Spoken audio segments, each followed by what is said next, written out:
हाय दोस्तों, आज मैं आप सबों को राजा विक्रमादित्य और वन हरिणी की अनमोल कहानी बताने जा रही हूँ। यह कहानी आप सबों को बहुत ही पसंद आएगा। तो चलिए हम सभी आज के इस कहानी को शुरुआत करते हैं। एक राज्य में एक विक्रमादित्य नाम का राजा रहते थे। वे अपने प्रजा के साथ बहुत ही कुशल व्यवहार करते थे और बहुत ही प्रेम से अपना राजपाट चलाते थे। एक दिन वे अपने प्रजा से कहते हैं कि चलिए हम सभी अखंड वन शिकार करने के लिए चलेंगे, और दूसरे दिन वे अपने प्रजा के साथ अखंड वन में शिकार करने के लिए चले जाते हैं। कुछ दूर जंगल में जाने के बाद वे शिकार करना शुरू करते हैं और राजा विक्रमादित्य भी जंगल में इधर से उधर शिकार करने के लिए लग जाते हैं।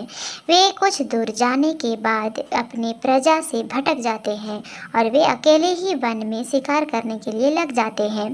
उन्हें बहुत सारा जानवर भी दिखाई देता है और फिर वे शिकार करने के बाद आगे अपना घोड़ा में बैठकर और अकेले ही आगे जंगल में बढ़ते जाते हैं।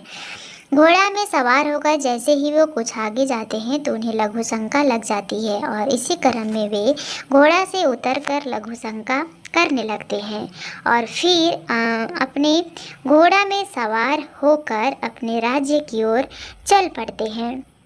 वे अकेले ही जंगल से अपने घोड़ा से बाहर निकल जाते हैं। उसी जंगल में वन हरिणी भी रहती थी अपने दोस्तों के साथ। एक वन हरिणी को उसी दिन बहुत जोरों का प्यास लग जाता है और वह अपने दोस्तों को कहती है कि मुझे जोरों का प्यास लगा है, इसलिए मैं पानी का तलाश में आगे बढ़ती हूँ। और वह फिर पानी के तलाश के लिए आगे बढ़ जाती है।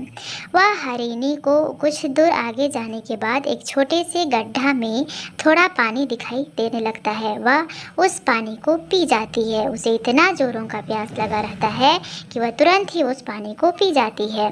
पीने के बाद वह सोचने लगती है कि इतना कम पानी कहाँ से आया, परंतु फिर भी वह पी जाती है। कुछ दिन के बाद उसे अजीब सा एहसास होने लगता है। वह सोचती है कि कहीं मैं गर्भवती तो नहीं हूँ, और उसका बात सच निकलता है। वह अपने दोस्तों के साथ बैठ जाती है और बातें करती है कि वह गर्भवती हो चुकी है। वह थोड़ा उदास भी है। उसे लगता है कि मैं आखिर यह बच्चा किसका है। फिर वह सोचती है कि कहीं ना कहीं वह राजा विक्रमादित्य का लघु शंका ही पी गई है, उसी से वह गर्भवती है। और यह बात सच ही निकलता है, क्योंकि उसकी दोस्त हरिणी ने राजा विक्रमादित्य को वहाँ पर लघु शंका करते हुए देख लिया था और जिस पानी को वह पी गई थी। ऐसे में ही कुछ दिन के बाद वह हरिणी एक मनुष्य के बच्चा को जन्म देती है और वह बहुत ही हैरान हो जाती है, परंतु वह अपने बच्चे की तरह उसे पालने पोसने लगती है। और फिर उसे चिंता भी होता है कि मैं इस बच्चे को कितना दिन जंगल में रखूँगी। जब वह बच्चा बड़ा हो जाएगा तो फिर वह कैसे जंगल में रहेगा। जंगल में बहुत सारे जानवर हैं जिससे उसे काफ़ी खतरा है, परंतु फिर भी वह अपने बच्चे को अपना दूध पिलाकर और जंगल में ही धीरे धीरे बड़ा करने लगती है। आसपास का छोटा जानवर भी बच्चे से खेलने लगते हैं और बहुत ही खुशी से रहते हैं, परंतु हरिणी को तो उसका चिंता था। कुछ दिन के बाद वह बच्चा बड़ा हो जाता है और अपनी माँ हरिणी से सवाल पूछने लगता है कि वह जंगल में कैसे है। उसकी माँ उसे सारा बात बताती है और यह कहती है कि बेटा, अब तुम बड़े हो गए हो, इसलिए तुम्हें अपना भोजन की तलाश के लिए स्वयं ही राज्य में जाना होगा और जाकर तुम भीख मांगो और जो मिलेगा उसे तुम खा जाना। प्रत्येक शाम को मैं तुम्हारा जंगल में इंतज़ार करूंगी। और फिर ऐसे ही हरिणी करने लगती है। प्रतिदिन शाम में इंतज़ार करती उसका बेटा आ ही जाता था। एक दिन जैसे ही वह राज्य में भीख मांगने के लिए चला जाता है तो प्रजा ने उसे पकड़कर राजा के पास, वही विक्रमादित्य राजा के पास लेकर चले जाते हैं। और फिर विक्रमादित्य जी उन्हें उस बच्चे से बहुत सारे सवाल पूछने लगते हैं कि तुम कहाँ से आए हो। वह बच्चा बोलने लगता है कि वह वन हरिणी का बेटा है, उसका घर जंगल में है। राजा को यह बात अजीब सा लगने लगता है कि वन हरिणी का बेटा एक मनुष्य कैसे हो सकता है। और फिर वह अपना बात को प्रूफ करने के लिए वह जंगल चले जाते हैं और जैसे ही जंगल जाते हैं तो हरिणी से मिलते हैं। हरिणी से मिलने के बाद वह पूछने लगते हैं कि यह बात सच है क्या।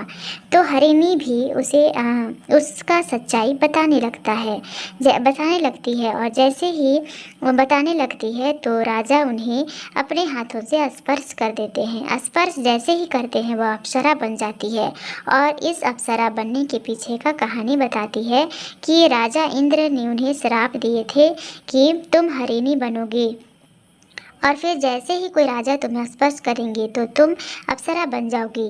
यह सच्चाई की कहानी को जानकर फिर राजा विक्रमादित्य उस अप्सरा को अपना लेते हैं और उस बच्चे को भी अपना बच्चा समझ लेते हैं और अपने प्रजा को कहते हैं कि हम सभी को अब राज्य में चलना है, इसकी तैयारी करो। और वे उस अप्सरा और अपने बच्चे को अपना राज्य लेकर चले जाते हैं। राज्य में वे सभी बहुत ही अच्छे से जीवन बिताने लगते हैं। दोस्तों, आज का यह कहानी आप सबों को कैसा लगा आप ज़रूर कमेंट करके बताएं और मेरा इस तरह का कहानी सुनने के लिए आप मेरे चैनल से जुड़े रहें। मेरे चैनल को सब्सक्राइब करें और कमेंट करें।